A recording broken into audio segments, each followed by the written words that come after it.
तादाद है जो बैरून मुल्क जाना चाहती है, वहाँ पर कह लें कि मूव होना चाहती है, रहना चाहती है, अपना करियर बनाना चाहती है। कुछ बच्चे कहते हैं कि जी हमने हायर स्टडीज़ के लिए भी बाहर जाना है, हमें बाहर भेजें, हमने यहाँ नहीं करना है, पढ़ना नहीं है। तो उनके लिए क्या क्या अपॉर्चुनिटीज़ हो सकती हैं, कौन से ऐसे मुल्क हैं जहाँ पर वो जा सकते हैं, ईज़ी वीज़ा मिल सकता है उनको, क्या क्या अपॉर्चुनिटीज़ वहाँ पे उनको मिल सकती हैं। तो आज ये सारी चीज़ें हमने डिस्कस करनी है। हामिद नबील हमारे साथ मौजूद है, कंसल्टेंसी भी करते हैं, एक्सपर्ट वीज़ा कंसल्टेंट भी हैं। तो हामिद से आपकी मुलाकात कराते हैं। हामिद, आपको वेलकम कहते हैं जागो लाहौर में। कैसे हैं आप? ठीक ठाक हैं? अल्हम्दुलिल्लाह, I am good, thank you for.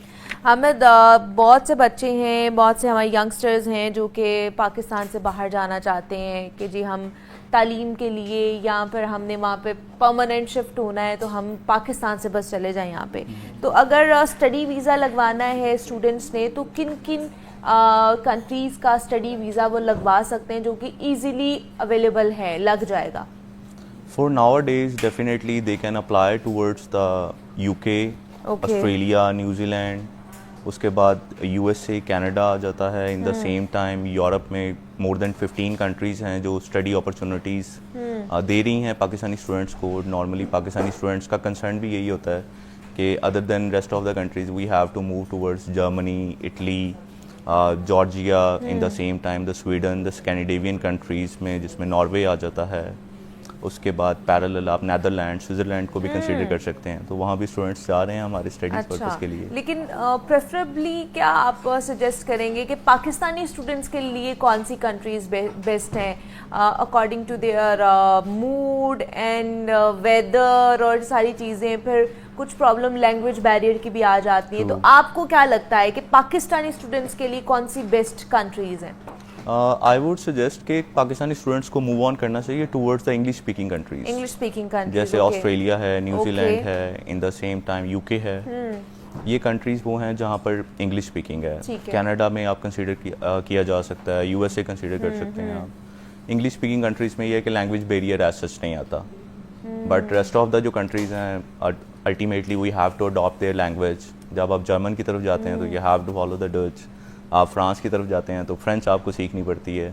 तो वो थोड़ा सा टफ टाइम देती है स्टूडेंट्स को लैंग्वेज बैरियर के पॉइंट ऑफ व्यू से। बाकी rest of the thing is when the student arrive there तो ultimately with the passage of time वो चीज़ों को लर्न कर लेता है।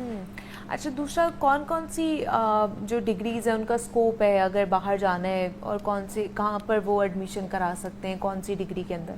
अगर प्रीवियसली इराक की बात की जाए तो अल्टीमेटली लोग जाते थे इंटरनेशनल बिजनेस मैनेजमेंट के लिए। उनका कंसर्न सिर्फ होता था कि बिजनेस मैनेजमेंट की तरफ ही मूव ऑन करें क्योंकि इजी टू लर्न थिंग्स हैं, वो इजीली मैनेज कर सकते हैं अपनी स्टडीज़ को including work as well. But nowadays जो इरा जा रहा है उसमें मैं डेफिनेटली अपने स्टूडेंट्स को यही रिकमेंड करता हूँ कि आप आईटी वाली साइड पे जाएं, आप इंजीनियरिंग वाली साइड पे जाएं, आप मेडिकल वाली साइड पे जाएं जिन फील्ड्स का ऐसा स्कोप है। आप प्रोफेशनल स्किल्स वाली साइड पे जाएं जिसका आफ्टर दिस सेंचुरी अल्टीमेटली कहीं ना कहीं आपको बेनिफिट होगा और ये चीज़ें आपको हेल्पफुल होंगी for getting the settlement in that country. ठीक है कि मतलब आप ये वाली भी न्यू कह लें कि डिग्रीज़ में भी इनरोलमेंट करवा सकते हैं, उसमें भी अपॉर्चुनिटीज़ काफ़ी हैं। अच्छा, ऐसे भी कंट्रीज़ हैं जहाँ पर थोड़े से इश्यूज़ फेस करने पड़ते हैं पाकिस्तानी स्टूडेंट्स को वीज़ा अपॉइंटमेंट्स के हवाले से, या कुछ और इश्यूज़ उनको फेस करने पड़ सकते हैं? यूरोप में नॉर्मली फॉर नाउ डेज हम जर्मनी में काफ़ी मतलब डिलेज फेस कर रहे हैं in the getting the appointments. अच्छा, इटली में भी सिमिलर इश्यूज़ है, स्टूडेंट्स के पास ऑफर लेटर है but they are not suppose to get the appointments for the visas. उसके लिए हमारे काफ़ी स्टूडेंट्स जो हैं वो सफ़र कर रहे हैं। अच्छा, वो अदर देन के सेम ऑप्शंस पे स्टिक रहने की बजाय उनको चाहिए कि अल्टरनेटिव ऑप्शंस को अडॉप्ट करके उनके साथ मूव ऑन कर जाएँ। ठीक है कि उनका ऐसे टाइम भी सेव हो जाएगा अल्टीमेटली, और as much as they can manage तो ultimately they can arrive on नहीं। तो वजह क्या है, कुछ समझ आइए कि डिले क्यों हो रहा है? ये बहुत ज़्यादा एप्लीकेशंस हैं इसलिए?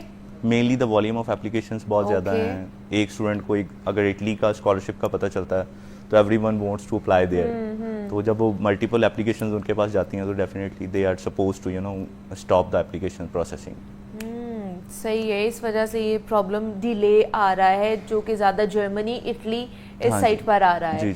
यूके, ऑस्ट्रेलिया, कनाडा इस साइड पर आप कर सकते हैं। Everything is smooth there. Okay, ठीक है। अच्छा, अब बच्चे कहते हैं जी अच्छा स्टडी के लिए जा रहे हैं तो पीआर भी ले लें फिर और सेटल भी हो जाए वहाँ पर हमेशा हमेशा के लिए, ऐसे भी अपॉर्चुनिटीज़ हैं बच्चों के लिए स्टडी के साथ साथ पीआर अवेल कर सकते हैं? डेफिनेटली न्यूजीलैंड आपको अपॉर्चुनिटी दे रहा है। ओके कि सपोज अगर आप वहाँ पर आईटी डोमेन में जाते हैं, you have done the bachelor the masters there, और after completion of your degree if you can get the job in your relevant field तो you are suppose to get the PR as well.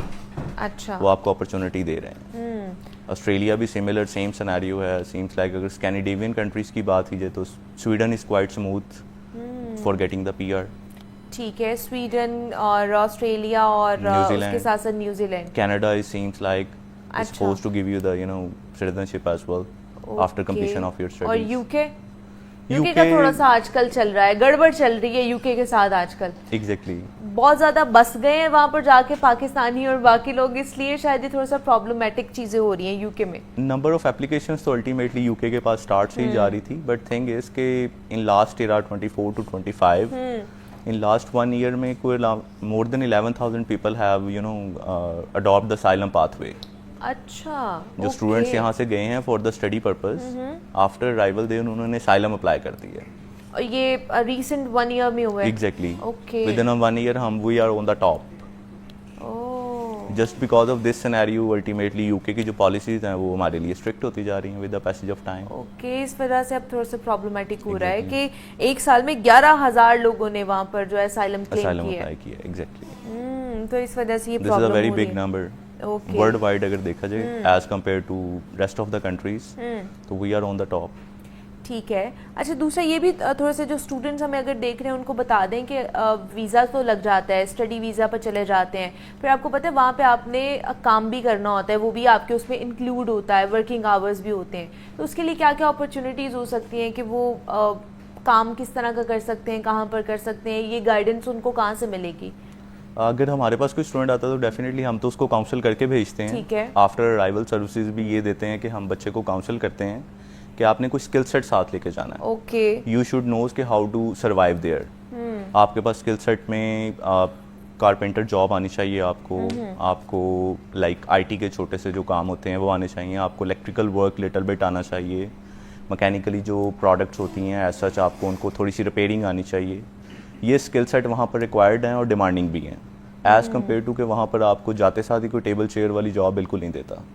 And this is a very reality कि अगर यहाँ से कोई masters करने जा रहा है बच्चा और उसका ये माइंडसेट है कि वो वहाँ जाके और जॉब्स करेगा, उसको चाहिए कि वो और जॉब्स उन डोमेन्स में करे जिसका उसको इन फ्यूचर बेनिफिट हो, other than to doing the rest of the jobs जिनका उसको कोई फ्यूचर में बेनिफिट नहीं है।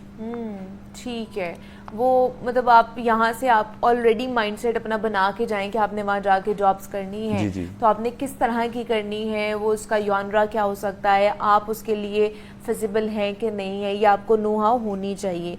अच्छा, दूसरा अगर पीआर लेनी है वहाँ पर जाके स्टडी के बाद, पहले अगर स्टडी वीज़ा लगवाना है तो अब पर पर्सन कितने पैसे लग रहे हैं, अफोर्डेबिलिटी है नहीं है, कौन सी ऐसी कंट्रीज़ हैं जहाँ पर स्कॉलरशिप्स में जा सकते हैं और वहाँ पे फाइनेंसेस थोड़े से कम हैं, और कौन सी ऐसी कंट्रीज़ हैं जहाँ पे फाइनेंसेस ज़्यादा हैं, और अगर पीआर आपने लेनी है तो उसके लिए क्या अलग से पैसे देने पड़ते हैं, क्या प्रोसीजर होता है, ये भी थोड़ा सा गाइड कर दें।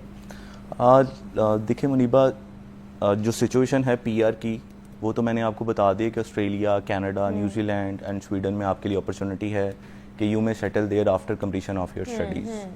But in the same time अगर पर्टिकुलरली आप देखें एक्सपेंस वाइज तो हर कंट्री के एक अपना सिनेरियो है। ऑस्ट्रेलिया का नियर बाय आपका एक्सपेंस है 30 to 35 lakh. In the same time New Zealand का भी सीम्स लाइक इतना ही एक्सपेंस आ जाता है। अगर आप यूके का देखेंगे तो उसमें आप अज्यूम कर सकते हैं कि बिटवीन 20 to 25 आपका एक्सपेंस आता है, including the IHS and the visa application fees. But university की फ़ीस वेरी करती है बहुत ज़्यादा इसमें। यूनिवर्सिटी टू यूनिवर्सिटी चीज़ें बहुत ज़्यादा जब वेरी कर रही होती हैं तो अल्टीमेटली हम प्रिडिक्ट नहीं कर सकते कि how much it will cost to the student. But हम एक रैंडम आइडिया दे सकते हैं कि अगर स्टूडेंट का यहाँ जाने का माइंडसेट है तो वो इन पाथवेज को अडॉप्ट कर सकता है। अच्छा, अगर आप स्वीडन की बात करें तो वो अंडर 20 लाख से अब आपका एक्सपेंस नहीं आता, जिसमें आपको स्वीडन अपॉर्चुनिटी दे रहा है where you may ride with your family as well, okay, with your kids and spouse. ये exactly it should be the study visa. या ओके, स्टडी वीजा में आप अपने स्पाउस, अपने बच्चों के फैमिली के साथ भी जा सकते हैं। ओके, हमें एक कॉलर ने भी ज्वाइन किया है, सुमेरा है लाहौर से, उन्होंने कॉल किया। अस्सलाम वालेकुम। वालेकुम अस्सलाम जी। मैंने ना अपनी बच्ची को एक बार भेजना है। ठीक है, तो किस एज पे जा सकते हैं बच्चे, किस तालीम तक जा सकते हैं? किस एज तक जा सकते हैं आप ये पूछ रही हैं? नहीं एज नहीं, क्या किस क्वालिफिकेशन क्या हो, तो क्या मतलब किस मुल्क में जा सकते हैं?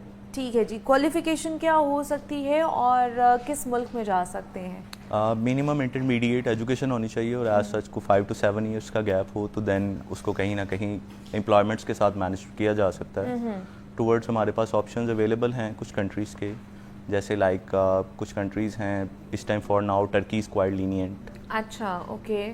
बिना with a minimum budget like 7 to 8 lakh the student में अराइव देयर, और जिसकी फ़ीस पर ईयर भी 2000 to 2500 पर ईयर है डॉलर्स, तो वो वहाँ अप्लाई कर सकते हैं। बट डिपेंड करता है कि स्टूडेंट की परसेंटेज क्या है, स्टूडेंट की एज कितनी है, स्टूडेंट का गैप यहाँ कितना आ गया है, स्टूडेंट की लैंग्वेज स्किल्स क्या हैं, स्टूडेंट आइट्स कर सकता है या नहीं। इन द सेम टाइम इंटरव्यूज़ हैं वो क्लियर करने हैं। फ्रांस आपको अपॉर्चुनिटी दे रहा है कि अगर आपका कोई इतना गैप है 5 to 7 ईयर्स का, तो आप वहाँ स्टडी के लिए अप्लाई कर सकते हैं। लेकिन everything should be depend over the language, कि the student should speak the English. If the student may speak English then ultimately he और शी कैन अप्लाई देयर। नहीं हो सकता है। ठीक है जी, ये कुछ प्रॉब्लम्स भी हैं कि अगर आप बाहर जाते हैं तो आपको फेस करनी पड़ती हैं, और दूसरा ये कि कौन कौन सी ऐसी कंट्रीज़ हैं जहाँ पर आप अप्लाई कर सकते हैं और वहाँ पे आपको वीज़ा मिल जाएगा इजीली। तो हमारे साथ हामिद नबील मौजूद थे। Hamid, thank you so much कि आप आए, इसके ऊपर बात की। ब्रेक लेते हैं, यहाँ पे मिलते हैं इस ब्रेक के बाद।